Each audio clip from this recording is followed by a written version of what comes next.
నమస్తే welcome to guide civils కోసం prepare అవ్వటం అంటే అంత ఈజీ కాదంటారు చాలామంది. కానీ సరైన ప్లానింగ్ క్రమశిక్షణ ఉంటే ఒకే అటెంప్ట్లో ర్యాంక్ సాధించవచ్చు అంటున్నారు మేజర్ శ్రీనివాస్ గారు. మరి ఇంటర్ డిగ్రీతో చదువుతూ కూడా సివిల్స్ కోసం కొంచెం సమయాన్ని కేటాయిస్తే మంచి విజయం సాధించవచ్చని కూడా అంటున్నారు. మరి దీని గురించి పూర్తి వివరాలు తెలియచేయడానికి ఈరోజు మనతో పాటు శ్రీనివాస్ గారు ఉన్నారు. వారిని అడిగి మరిన్ని వివరాలు తెలుసుకుందాం. నమస్తే సార్. నమస్తే మేడం. సార్, చాలామందికి ఉన్న డౌట్ ఏంటంటే ఇంటర్ డిగ్రీ తర్వాత ఐఏఎస్ చేయొచ్చా? ఖచ్చితంగా అండి. ఎందుకంటే దానికి ఉన్నటువంటి క్వాలిఫికేషను ఐఏఎస్ అనేటువంటిది సివిల్ సర్వీసెస్లోకి వస్తుందండి. అంటే మీరు civil services exam, prelims, mains, interview అనేటువంటి స్టేజెస్ కనుక దాటినట్టయితే ఐఏఎస్తో పాటు ఐపీఎస్, ఐఆర్ఎస్, అలాగే అనేక attractive IFS Indian foreign service లాంటి group A services, group B services కూడా సాధించడానికి అవకాశం ఉంటుందండి ఇందులో. అయితే టాప్ మోస్ట్ సర్వీస్ వచ్చి మనకి ఐఏఎస్. ఇది మీరు అన్నారు ఇది కష్టమైనటువంటి ఎగ్జామ్గా చాలామంది భావిస్తారు అని చెప్పి. నేను ఒకటే సూత్రం చెప్తాను,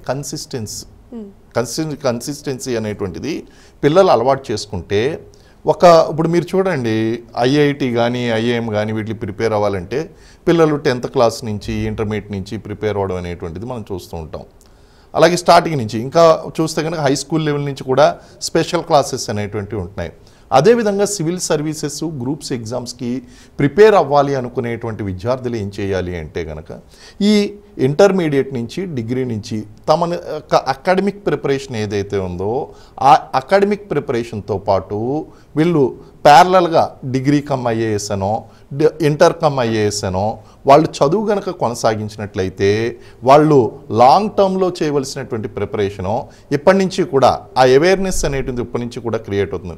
సాధారణంగా సివిల్ సర్వీసెస్లోకి వచ్చినటువంటి వాళ్ళు ఒక 2 సంవత్సరాలు అనేటువంటిది ప్రిపరేషన్లో కన్సిస్టెంట్గా చేయవలసి ఉంటుంది. అదే గనక వీళ్ళు ఇంటర్ నుంచి డిగ్రీ నుంచి కనుక ప్రిపరేషన్ కనుక చేసినట్లయితే వాళ్ళు చాలా త్వరగా ఇమీడియట్గా వాళ్ళు ఫస్ట్ అటెంప్ట్లో కూడా సాధించేటువంటి అవకాశాలు ఉంటాయండి. సార్, మరి ఒక డిగ్రీ కమ్ ఐఏఎస్ కానీ లేదా ఇంటర్ కమ్ ఐఏఎస్ కానీ ఎంత ఖర్చు అవుతుందంటారు? ఎస్, ఇప్పుడు మనకి చాలా కాలేజెస్ ఉన్నాయండి, కార్పొరేట్ కాలేజెస్. ఐఐటి ప్రిపరేషన్ ఏ విధంగా అయితే ఇంటర్మీడియట్తో పాటు ఇస్తున్నారో అలాగే మనకి ఇంటర్ కమ్ ఐఏఎస్ అని, డిగ్రీ కమ్ ఐఏఎస్ అని చెప్పి కోర్సెస్ ఆఫర్ చేస్తున్నారండి. ఇవి సాధారణంగా రెసిడెన్షియల్ ప్రోగ్రాంలు అయి ఉంటాయి. అలాగే డే స్కాలర్స్కి ఇచ్చేటువంటివి కూడా కొన్ని ఉంటాయి. అయితే ఇవి కనుక చూసుకుంటే సంవత్సరానికి ₹1,50,000 నుంచి ₹2,00,000 ఖర్చు అవుతుంది. అంటే ఇంటర్ 2 సంవత్సరాలు, డిగ్రీ 3 సంవత్సరాలు అంటే దాదాపు ₹10,00,000 ఐఏఎస్ కాకుండానే విద్యార్థులు ఖర్చు చేయవలసి ఉంటుందండి. అంటే ఒక పక్కన ప్యారలల్గా ఇంటర్మీడియట్ చదువుతూ ఉంటారు, అలాగే ఐఏఎస్కి కావాల్సినటువంటి బేసిక్ థింగ్స్ ఏదైతే ఉన్నాయో ఆ యొక్క general knowledge, history, geography, polity, science and technology ఇలాంటి అంశాలన్నీ కూడా వాళ్ళు ఏం చేస్తూ ఉంటారంటే ప్యారలల్గా నేర్పిస్తూ ఉంటారు. అది ఇంటర్మీడియట్ 2 సంవత్సరాలు, డిగ్రీ 3 సంవత్సరాలు అంటే 5 సంవత్సరాలు. యావరేజ్గా సంవత్సరానికి ₹2,00,000 తీసుకున్నా వీళ్ళు ఐఏఎస్ కాకుండానే ₹10,00,000 ఇక్కడ అయిపోతుందండి ఫీజుల కింద. సో ఇది కొంచెం ఖర్చుతో కూడుకున్నటువంటి వ్యవహారం అని చెప్పేసి చెప్పాలి మనకి. Right sir. ఇంటర్ తర్వాత అండ్ డిగ్రీ తర్వాత సివిల్స్కి కానీ గ్రూప్స్కి కానీ ప్రిపేర్ అవ్వటం ఎలా అంటారు? అదే ఈజీ మెథడ్. మీరు అన్నట్టు ఇప్పుడు అందరూ కూడా ₹10,00,000 ఖర్చు చేయాలి అంటే కనుక అది అందనే ద్రాక్షగా మిగిలిపోతుందండి. ఇప్పుడు మధ్యతరగతి కుటుంబంలో ఉన్నటువంటి వారికి, పేద కుటుంబాల్లో ఉన్నటువంటి వాళ్ళకి డిగ్రీ కమ్ ఐఏఎస్ ప్రిపేర్ అవ్వాలి అంటే కనుక వాళ్ళు ప్యారలల్గా ఒక మెంటర్షిప్ లాంటి ప్రోగ్రాము, ఆన్లైన్ కోర్సెస్ అనేటువంటివి తీసుకుని వాళ్ళు సింపుల్గా సంవత్సరానికి ₹10,000 వాళ్ళు పూర్తి చేసుకునేటువంటి అవకాశం ఉంది. మహా అయితే 5 సంవత్సరాలకి ₹50,000 పూర్తవుతుంది, ఖర్చు అవుతుందండి. అంటే కంపేర్ టు 10,50,000 ఈజ్ బెటర్. అంటే మీరు ప్రత్యేకించి ఇంటర్ కమ్ ఐఏఎస్ కాలేజీలో జాయిన్ అవ్వాల్సినటువంటి అవసరం లేదు, ఎందుకంటే అందరూ కూడా ఎఫోర్డ్ చేయలేరు. ఇఫ్ యూ కెన్ ఎఫోర్డ్ వెళ్ళి జాయిన్ అవ్వండి. ఖచ్చితంగా there is nothing wrong in it. మీ దగ్గర ₹10,00,000 ఎఫోర్డ్ చేయగలిగినటువంటి ఉంటే కనుక మీరు వెళ్ళి జాయిన్ అవ్వచ్చు. కానీ అది నెసెసరీ కాదు. మీరు ఎక్కడైనా ఇంటర్మీడియట్ చదవండి, ఎక్కడైనా డిగ్రీ చదవండి, అసలు కాలేజ్కే పోవద్దు, మీరు ఇంట్లో కూర్చుని చదవండి ప్రైవేట్గా. కానీ నేను ఇప్పుడు చెప్పబోయేటువంటిది ఏదైతే ఉన్నాయో ఆ టెక్నిక్స్, వాటిని ఫాలో అవుతూ మీరు గనక మీ యొక్క ప్రిపరేషన్ కొనసాగించారంటే దీన్ని ఏమంటారంటే లాంగ్ టర్మ్ కన్సిస్టెంట్ ప్రిపరేషన్ అని చెప్పేసి పిలుస్తానండి. Long term consistent preparation. ఒక చక్కటి ప్రణాళిక ప్రకారం అక్కడ ఐఏఎస్లో ఏదైతే ప్రశ్నలు అడుగుతారో, ఏవైతే సబ్జెక్ట్స్ ఉంటాయో ఆ సబ్జెక్ట్కి సంబంధించినటువంటి ఫౌండేషన్ అండ్ బేసిక్స్ ఏదైనా సరే. ఇప్పుడు ఒక బలమైనటువంటి భవంతి ఉన్నదండి, ఒక దృఢమైనటువంటి భవంతి ఉంది, అది చాలా అందంగా ఉంది భవంతి, కానీ అది కూలిపోకుండా ఉండాలి అంటే కనుక అక్కడ అందరికీ తెలిసినటువంటి విషయం ఏంటంటే బేస్ అనేటువంటి చాలా బలంగా ఉండాలి, పునాది అనేటువంటి చాలా బలంగా ఉండాలి. అలాగే మీరు ఇంటర్మీడియట్ డిగ్రీ చదువుతున్నప్పుడు మీ చదువులో ఉన్నటువంటి ఐఏఎస్ బేసిక్స్ ఏదైతే ఉన్నాయో, సివిల్ సర్వీసెస్ కాంపిటేటివ్ ఎగ్జామ్స్ కావాల్సినటువంటి బేసిక్స్ ఏదైతే ఉన్నాయో ఆ బేసిక్స్ కనుక మీరు నేర్చుకున్నట్లయితే మీరు ప్రిపేర్ కాబోయేటువంటి కాంపిటేటివ్ ఎగ్జామ్స్లో ఐఏఎస్ గ్రూప్ 1 అంటే డిప్యూటీ కలెక్టరు, డిఎస్పి, ఆర్టీఓ ఇలాంటి ఉద్యోగాలు ఏదైతే ఉన్నాయో క్లాస్ 1 ఉద్యోగాలు, వాటికి మంచి పునాది అనేటువంటిది ఏర్పడుతుంది అండ్ కన్సిస్టెంట్ ప్రిపరేషన్ అనేటువంటిది ఏర్పడుతుంది. డిగ్రీతో పాటు మీరు చదువుతున్నారు కాబట్టి ఒక డిసిప్లిన్ వేలో మీరు ప్రిపరేషన్ అనేటువంటిది మీరు అలవాటు చేసుకుంటారు. కొన్ని ప్రత్యేకమైనటువంటి లక్షణాలు అవసరం అవుతాయండి ఈ కాంపిటేటివ్ ఎగ్జామ్స్కి రాసేటువంటి వాళ్ళకి. జస్ట్ అందరిలాగా విద్యార్థుల్లో ఉంటే కాదు, కొన్ని ప్రత్యేకమైనటువంటి లక్షణాలు కావాలి. ఆ లక్షణాలన్నీ కూడా ఈ డిగ్రీతో పాటు నేర్చుకునేటువంటి అవకాశం ఉంటుంది. దీనికోసం మీరు లక్షలు పెట్టి inter cum IAS, degree cum IAS లక్షలు పోసి చదవడానికి అవకాశం లేదు అని బాధపడద్దు. మీరు ఇంటి దగ్గర కూర్చుని కూడా మా ఈ ఇంటర్వ్యూ గైడ్ ద్వారా వచ్చినటువంటి ఇంటర్వ్యూ ఏదైతే ఉందో ఈ ఇంటర్వ్యూలో మీరు 100% పాటించినా సరే మీరు సత్ఫలితాన్ని పొందుతారండి. రైట్ సార్, మీరు అన్నట్టుగా ఇంటర్ డిగ్రీతో పాటు బేసిక్ ప్రిపరేషన్ అయితే ఉండాలన్నారు. అంటే ఈ బేసిక్ ప్రిపరేషన్ అనేది మనం ఎలా తెలుసుకోవాలి? ఇప్పుడు కొన్ని సబ్జెక్ట్స్ ఉంటాయండి. మీరు అందరూ అనుకుంటారు 6వ తరగతి నుంచి 10వ తరగతి వరకు ఉన్నటువంటి పుస్తకాలు ఎందుకు ఉపయోగపడతాయి అని చెప్పేసి. కానీ ఐఏఎస్ ప్రిపరేషన్ అనేటువంటిది, కాంపిటేటివ్ ఎగ్జామ్స్ గ్రూప్స్ ప్రిపరేషన్ అనేటువంటిది 6వ తరగతి నుంచి 10వ తరగతి వరకు ఉన్నటువంటి పుస్తకాల నుంచి ప్రారంభమవుతుంది. దీన్నే బేసిక్స్ అంటామండి.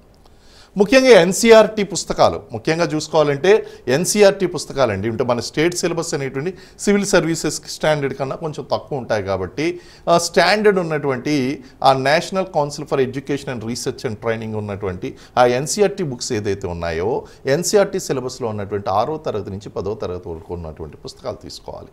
ఆ పుస్తకాల్లో ఉన్నటువంటి history, geography, economy, environmental sciences and physical sciences, biological sciences ఇవన్నీ కూడా మీరు ఏం చేయాలి అంటే జాగ్రత్తగా 6వ తరగతి నుంచి 10వ తరగతి వరకు చదువుకోవాలి.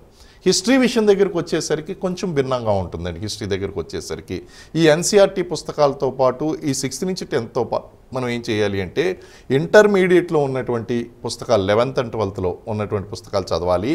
అలాగే మనకి ancient, medieval and modern Indian history అనేటువంటి చాలా ఇంపార్టెంట్. ప్రాచీన భారతదేశ చరిత్ర, మధ్యయుగ భారతదేశ చరిత్ర, ఆధునిక భారతదేశ చరిత్ర ఈ 3 అంశాల మీద కూడా పెర్ఫెక్షన్ అనేటువంటిది మీరు డిగ్రీ చదువుతున్నప్పుడే వచ్చేసేయాలి. అంటే డిగ్రీ పూర్తి అయ్యేసరికి మీకు కంప్లీట్ ఐడియా ఉండాలి. What was there in ancient time, India ఎలా ఉంది, అస్మక రాజ్యాలు అంటే ఏంటి, షోడశ మహాజనపదాలు అంటే ఏంటి, ఇవన్నీ కూడా తెలియాలండి. తెలిసిన తర్వాత ఈ క్రీస్తు శకం 8వ శతాబ్దంలో మహమ్మద్ బిన్ కాసిం దండయాత్రలతో మొదలైనటువంటి ఇస్లాం మత స్థాపన అనేటువంటిది భారతదేశంలో స్థాపించబడిన తర్వాత ఈ యొక్క మధ్యయుగంలో మొఘల్స్ ఈ యొక్క ముస్లింల యొక్క ప్రభావం ఎక్కువగా ఉంది. సో ఆ మిడివల్ పీరియడ్ అంతా చూసుకోవాలి. యూరోపియన్ రాకతో ఆధునిక భారతదేశ చరిత్ర ప్రారంభమైంది, దాని గురించి మనం తెలుసుకోవాలి. అలాగే దాంతోపాటు ఇండియన్ నేషనల్ మూవ్మెంట్కి ఒక ప్రత్యేకమైనటువంటి స్థానం ఉందండి. ఇవన్నీ కూడా మీరు సివిల్ సర్వీసెస్ ప్రారంభించిన తర్వాత అప్పుడు చదివే కన్నా ఇంటర్మీడియట్లోనూ డిగ్రీలోనూ పూర్తి చేసేసుకోవాలి. ఇలా ప్రతి సబ్జెక్టు కూడా ఉంటుందండి. ఒక్కొక్క సబ్జెక్టుకి ఒక్కొక్క విధంగా చదవాలి. ఒకవేళ కనుక మన ప్రేక్షకులు మీరు ప్రిపేర్డ్గా పెన్ను పేపర్ కనుక తీసుకుని ఉంటే మిగిలిన సబ్జెక్ట్స్ కూడా నేను చెప్తానండి. మిగిలిన సబ్జెక్ట్స్ కూడా లైక్ జాగ్రఫీ ఉంది. జాగ్రఫీకి ఏం చేయాలి అంటే మీరు ఎన్సీఆర్టీ బుక్స్ అనేటువంటివి తీసుకోవాలి. ఎన్సీఆర్టీ బుక్స్ 6 నుంచి 10th వరకు తీసుకోవాలి. అలాగే గోచెన్ లాంగ్ పుస్తకం ఏదైతే ఉందో జాగ్రఫీది, ఫిజికల్ జాగ్రఫీ బై గోచెన్ లాంగ్, ఆ యొక్క పుస్తకం తీసుకోవాల్సి ఉంటుంది. దాంతోపాటు మీరు ఫోకస్ పెట్టవలసింది ఎక్కడ అంటే మ్యాప్స్ మీద ఫోకస్ పెట్టాలి. India map, world map. ఆ వరల్డ్ మ్యాప్లో కూడా ఈ జలసందులు ఉంటాయి, స్ట్రేట్స్, ఆ యొక్క జలసందులు, దీవులు లేదా క్యాపిటల్ సిటీసు, ఇండస్ట్రియల్ హబ్స్, ఇటువంటి అన్నీ కూడా మీరు మ్యాప్ మీద గుర్తించే విధంగా ఉండాలి. India as well as world map. Map reading is very important in geography. ఇవన్నీ కూడా ఇప్పుడే చూసేయాలి. మీరు ఎప్పుడో సివిల్ సర్వీసెస్ ప్రిపేర్ అయ్యే కన్నా ఆ పెర్ఫెక్షన్ అనేటువంటిది ఇంటర్మీడియట్ నుంచి డిగ్రీ 5 సంవత్సరాలు ఉంది మీ చేతిలో. అప్పుడు మీరు ఆఫ్టర్ ఆల్ ఒక వరల్డ్ మ్యాప్, ఇండియా మ్యాప్లో ఉన్నటువంటి ప్రదేశాలు మీరు గుర్తించలేరా? కనీసం ఒక 500 ప్రాంతాలు, 1000 ప్రాంతాలు గుర్తించే స్థాయి ఆ బేసిక్స్లో నేర్చుకోగలగాలి. దాంతోపాటు ఫిజికల్ జాగ్రఫీలో ఉన్నటువంటి బేసిక్స్ అన్ని చదువుకోవాలండి. జియోమార్ఫాలజీ లేకపోతే ఓషనోగ్రఫీ ఇలాంటివన్నీ కూడా చదువుకుని, అది క్లైమటాలజీ, మూడో పార్ట్ ఏంటి అంటే క్లైమటాలజీ, వీటికి సంబంధించినటువంటి అంశాలన్నీ కూడా ఈ డిగ్రీ పూర్తి అయిపోయే లోపల కంప్లీట్ చేయాలి. ఇకపోతే economy is very important in general studies. Economy అనేది చాలా ఎకానమీలో కూడా బేసిక్స్ కొన్ని ఉంటాయండి. ఇవి పట్టు రావడం కోసం 11th and 12th ఎన్సీఆర్టీ పుస్తకాలు అనేటువంటి చదవడం చాలా ఇంపార్టెంటు. అందులో ముఖ్యంగా వాట్ ఈజ్ జీడిపి, జీడిపి అంటే ఏంటి, గ్రాస్ డొమెస్టిక్ ప్రోడక్ట్ అంటే ఏంటి, జీడిపి అంటే ఏంటి, జీడిపిని ఎలా కొలుస్తారు, జాతీయ ఆదాయం అంటే ఏంటి, నేషనల్ ఇన్కమ్, నేషనల్ ఇన్కమ్ని కొలిచేటువంటి పద్ధతులు ఏంటి, ఎలా అంచనా వేస్తారు. ఫర్ ఎగ్జాంపుల్ మనకి భారతదేశంలో జాతీయ ఆదాయాన్ని దాదాబాయి నౌరోజీ మొట్టమొదటిసారిగా అంచనా వేయడం జరిగిందండి. ఇలాంటి బేసిక్ థింగ్స్ అనమాట. ఇలాంటి బేసిక్ థింగ్స్ అన్నీ డిగ్రీ చదువుతున్నప్పుడు తెలుసుకోవాలి. అలాగే మీరు న్యూస్ పేపర్ చదువుతున్నప్పుడు ద్రవ్యోల్బణం బాగా పెరిగిపోయింది, రేట్లు బాగా పెరిగిపోయినాయి అంటూ ఉంటారు. అసలు ద్రవ్యోల్బణం అంటే ఏంటి, ఇన్ఫ్లేషన్ అంటే ఏంటి, ఇన్ఫ్లేషన్ అనేటువంటి దానికి ఈ ధరల పెరుగుదలకి ఉన్నటువంటి ఆ ఫినామినా రిలేషన్ ఏంటి, ఇలాంటివన్నీ కూడా బేసిక్ థింగ్స్ అర్థం చేసుకోవడానికి ప్రయత్నించాలి. ఎవ్రీ ఇయర్ చూశారు కదా బడ్జెట్. ఈ బడ్జెట్ విషయంలో ఫైనాన్స్ మినిస్టరు మనకి పార్లమెంట్లో ప్రవేశపెట్టినప్పుడు కొన్ని వస్తువులు రూపాయి రాక రూపాయి పోక, how income is coming, how the expenditure is taking places, and భారతదేశానికి, మన దేశానికి ఇన్కమ్ అనేటువంటిది ఎలా వస్తుంది, మనం ఏ రంగాల మీద ఖర్చు చేస్తున్నాము, ఈ లోటు బడ్జెట్ అంటే ఏంటి, ఈ డెఫిసిట్ని ఎలా కవర్ చేసుకుంటున్నాం, స్వదేశీ రుణాలు అంటే ఏంటి, విదేశీ రుణాలు అంటే ఏంటి, ఇవన్నీ కూడా ఒక కంప్లీట్ అవగాహన వచ్చేసేయాలండి ఐఏఎస్ చదువుతున్నటువంటి అభ్యర్థికి.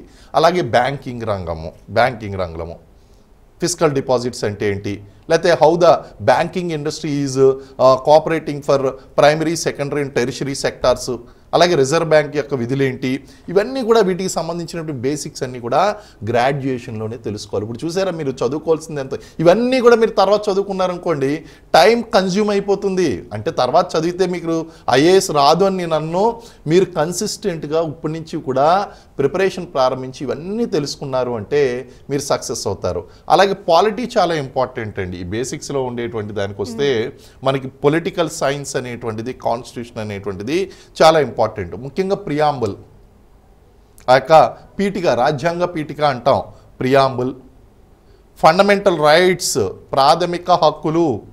ఒకప్పుడు ఆస్తి హక్కు కూడా ప్రాథమిక హక్కే, కానీ 44వ రాజ్యాంగ సవరణ ద్వారా ఆస్తి హక్కును ప్రాథమిక హక్కుల నుంచి తీసేశారు. Right to property is not a fundamental right now, we have only basically 6 fundamental rights. ప్రాథమిక హక్కులు 6 ఉన్నాయి ఇప్పుడు. అలాగే ప్రాథమిక హక్కులకు సంబంధించినటువంటి కేసులు, గోలక్నాథ్ కేసు, లేదా రాజ్యాంగ స్వరూపానికి సంబంధించినటువంటి case, Kesavananda Bharati case, Minerva Mills కేసులు, ఇలాంటివన్నీ కూడా మీరు చదవలసి ఉంటుంది. దీంతోపాటు డిపిఎస్పి అంటే directive principles of state policy, ఆదేశిక నియమాలు.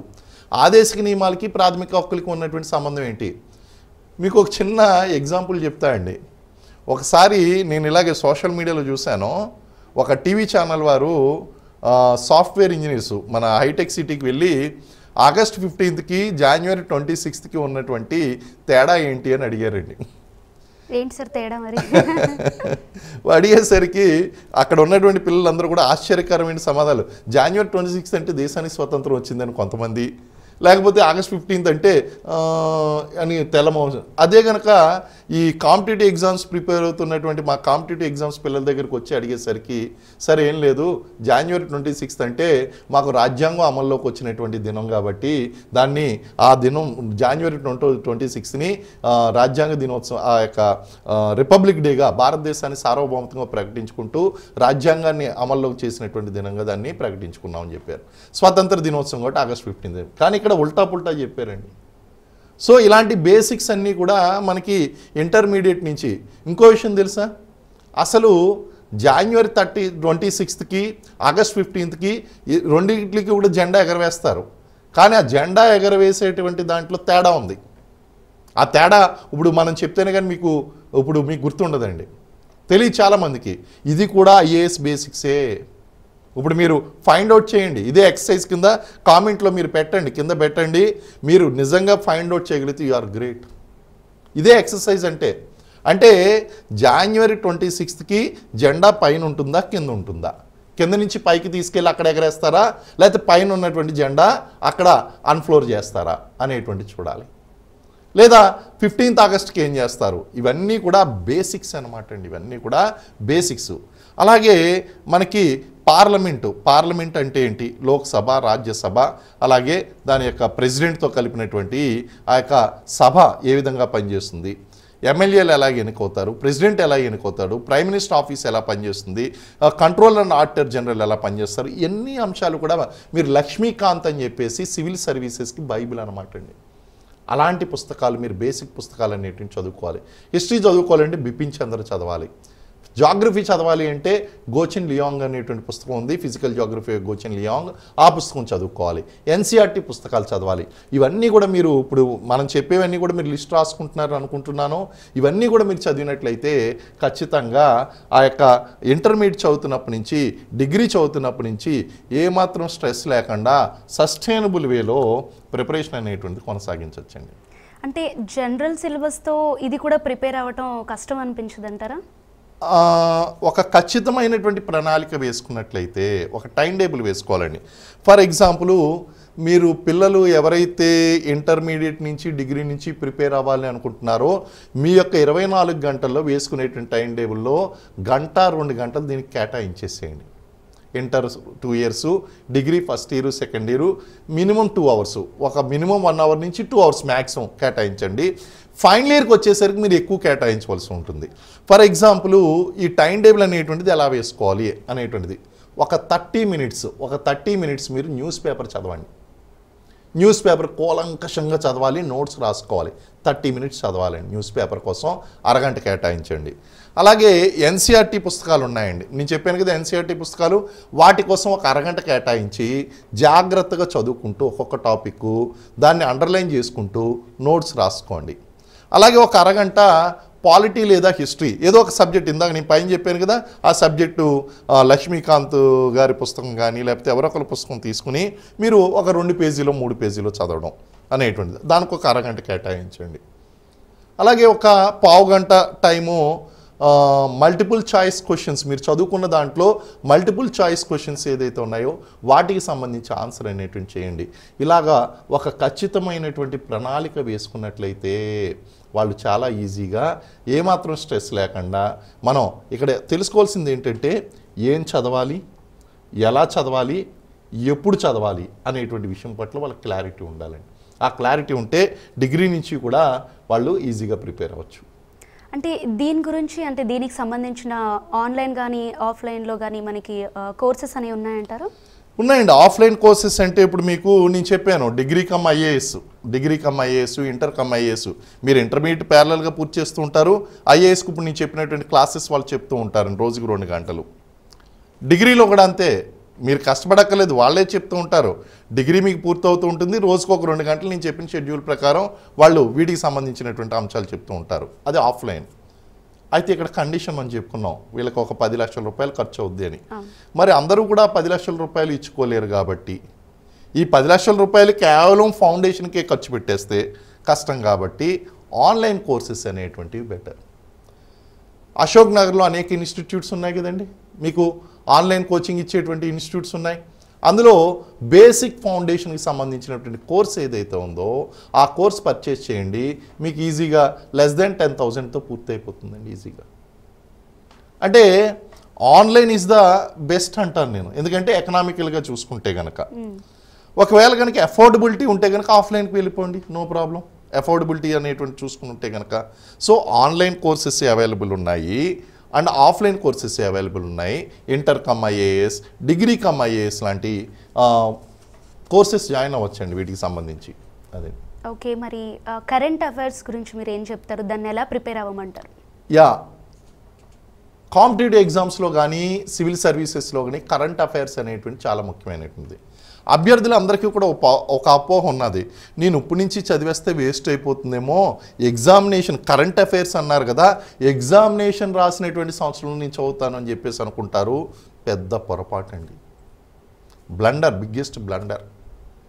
అలాగే మా విద్యార్థులు చాలామంది చూస్తుంటారు, వాళ్ళు ఏమంటారంటే సార్ రోజు కష్టపడడం ఎందుకు, ఓ పని చేస్తాను నేను ఒక 1 year కరెంట్ అఫైర్స్ బుక్ ఒకేసారి చదివేస్తాను, 6 months కరెంట్ అఫైర్స్ చదివేస్తాను. Again there is a problem. Current affairs అనేటువంటిది ఎలా చేయాలి అంటే సివిల్ సర్వీసెస్కి ప్రిపేర్ అవుతున్నటువంటి అభ్యర్థులు ఖచ్చితంగా హిందూ న్యూస్ పేపర్ చదవాలి. హిందూ ఈజ్ మస్ట్ అండి. కారణం ఏంటి అంటే సాధారణంగా మీరు ఆ న్యూస్ పేపర్ చదవడానికి మొదలు పెడితే మీకు ఫస్ట్ స్టార్టింగ్లో 2 hours పడుతుందండి. నేనేం చెప్పాను, రోజుకి అరగంటే చదవమన్నాను. ఆ ప్రొఫిషియన్సీ రావడానికి మీకు 3 నుంచి 6 నెలలు పడుద్ది. ఎందుకంటే Hindu paper is must. Competitive ఎగ్జామ్స్కి ఐఏఎస్కి ప్రిపేర్ అవుతున్న ప్రతి అభ్యర్థి చదివేటువంటి న్యూస్ పేపర్ ఏది అంటే హిందూ న్యూస్ పేపర్ అని చెప్తాం. అందులో సైన్స్ అండ్ టెక్నాలజీ ఉంటుంది, డిఫెన్స్కి సంబంధించినటువంటి అంశాలు ఉంటాయి, పొలిటికల్ సినారియోకి సంబంధించినటువంటి అంశాలు ఉంటాయి, అలాగే ఎకానమీకి సంబంధించినటువంటి అంశాలు, ఇవన్నీ కూడా సెపరేట్గా తీసిస్తూ ఉంటారు. హిందూ ఎడిటోరియల్స్, ఈ ఆర్టికల్స్ ఇవన్నీ కూడా చదవడం ఎందుకంటే ఆ నోట్స్ రాసుకోవాలి. ఒకవేళ తెలుగు మీడియం విద్యార్థులు ఉన్నారంటే మనకి ఇక్కడ ఉన్నటువంటి మీకు నచ్చినటువంటి వార్తాపత్రిక ఒకటి తీసుకోండి. ఈ అంశాలన్నింటినీ కూడా మీరు అక్కడ తీసుకుని ఆ విధంగా చదువుకోవడం అనేది జరుగుతుంది. కరెంట్ అఫైర్స్ అనేటువంటిది చాలా చాలా చాలా చాలా ఇంపార్టెంట్. న్యూస్ పేపర్ ఫాలో కావాలి. ఒకవేళ యూట్యూబ్ లాంటిది ఏదైనా న్యూస్ టీవీ ఛానల్ ఇటువంటి ఫాలో అవుతే నోట్స్ రాసుకోవాలి వీటికి అన్నిటికి సంబంధించి. సో ఆ విధంగా కరెంట్ అఫైర్స్ అనేటువంటి చాలా కీలకం. అది కేవలం రీజనల్, నేషనల్, ఇంటర్నేషనల్ సంబంధించినటువంటి అంశాలు మాత్రమే కాకుండా current polity, current economy, current geography, అంటే కరెంట్ జాగ్రఫీ కూడా ఉంటుందా అంటే ఏమైనా అప్డేట్స్ ఉంటాయి. ప్రతి సబ్జెక్ట్లో కూడా స్టాటిక్, డైనమిక్ అని 2 parts ఉంటాయి. స్టాటిక్ పార్ట్ ఎప్పుడు మారదు, మీకు 99% అదే ఉంటుంది జాగ్రఫీ లాంటి అంశాల్లో. కానీ కొత్తగా ఏదైనా దీవి వచ్చినా, కొత్తగా ఎక్కడైనా అగ్నిపర్వతం పేలినా కరెంట్ జాగ్రఫీ అయిపోయింది కాదు. ఎక్కడైనా సునామీ లాంటిది వచ్చినా లేదా ప్రకృతి వైపరీత్యాలు, డిజాస్టర్ మేనేజ్మెంట్కి సంబంధించినటువంటి ఉంటే దాన్ని జాగ్రఫీతో లింక్ చేసుకుని చదువుకోవాల్సి ఉంటుంది. పాలిటీ కూడా అంతే. కరెంట్ పాలిటీ అనేటువంటిది there might be many amendments which are coming, many acts are coming, bills అనేటువంటి వస్తూ ఉంటాయి, బిల్స్ వీగిపోతూ ఉంటాయి, లేదా గవర్నమెంట్ కొత్త సంకీర్ణ ప్రభుత్వాలు అనేటువంటివి ఏర్పడుతూ ఉంటాయి, కొత్త పాలసీ డెసిషన్స్ అనేటువంటివి వస్తూ ఉంటాయి, ఈ గవర్నెన్స్లో కొత్త స్కీమ్స్ అనేటువంటివి వస్తూ ఉంటాయి. వీటినన్నింటినీ అప్డేట్ చేసుకోవాల్సినటువంటి అవసరం ఉంది. అంటే కరెంట్ అఫైర్స్ అనేటువంటిది కేవలం రీజనల్, నేషనల్, ఇంటర్నేషనల్ అనేటువంటి దాని కింద విభజించుకోకుండా current polity, current economy, current science and technology ఇలాగా అప్డేట్ చేసుకుంటూ మీరు ఇవన్నీ కూడా ఈ నాలెడ్జ్ అంతా ఎలా వస్తుంది అంటే మీకు 10th ఈ యొక్క ఇంటర్మీడియట్ డిగ్రీలోని ఇది అలవాటు చేసుకోవాలి. మీరు ఇప్పటి నుంచి అలవాటు చేసుకుంటే ఇప్పుడు నేను ఏదైతే చెప్తున్నానో ఆ ప్రొఫిషియన్సీ అనేటువంటిది మీకు వస్తుంది. మీరు చాలా కమాండ్గా మీరు డిగ్రీ పూర్తి అయ్యేసరికి ఫస్ట్ అటెంప్ట్లోనే ఐఏఎస్ కొడతారు. మనకి రీసెంట్గా ఫస్ట్ అటెంప్ట్లో ఐఏఎస్లు కొట్టినటువంటి వారు, చిన్న వయసులో కొట్టినటువంటి వాళ్ళు ఏమో 6 నెలలు కొట్టి చదివారు అనుకుంటే మీరు చాలా పొరపాటు పడుతున్నారు. వాళ్ళు ఏదో ఇంటర్వ్యూలో చెప్పుండొచ్చు, నేను ఎగ్జామ్కి ముందు సంవత్సరం చదివాను, 2 సంవత్సరాలు చదివాను. కాదు, వాళ్ళు ఎప్పటి నుంచో 10th నుంచి, ఇంటర్ నుంచి కన్సిస్టెంట్గా ప్రిపేర్ అవుతారండి. అదేవిధంగా నేను ఇంకో మాట కూడా చెప్తానండి. ఏంటి అంటే ఎవరైతే సివిల్ సర్వీసెస్ లేదా గ్రూప్ 1 సర్వీసెస్ ప్రిపేర్ అవుతున్నారో వాళ్ళు మ్యాథమెటిక్స్ నేర్చుకోండి. రాదు అని అద్దు, మ్యాథమెటిక్స్ ఖచ్చితంగా నేర్చుకోండి. ఎందుకు చెప్తున్నానో వినండి. CSAT ఎగ్జామ్ రాయాలి.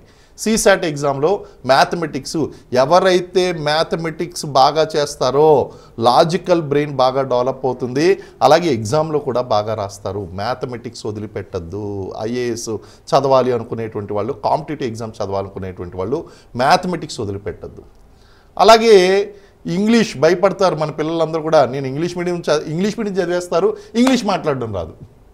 నా సబ్జెక్ట్ వరకు ఓకే, కానీ ఆ తర్వాత నేను మళ్ళీ ఇంకో బుక్ ఇస్తే తెలుగు బుక్ చదువుతా, ఇంగ్లీష్ బుక్ చదువుతా అంటే తెలుగు బుక్ చదువుతా అంటారు.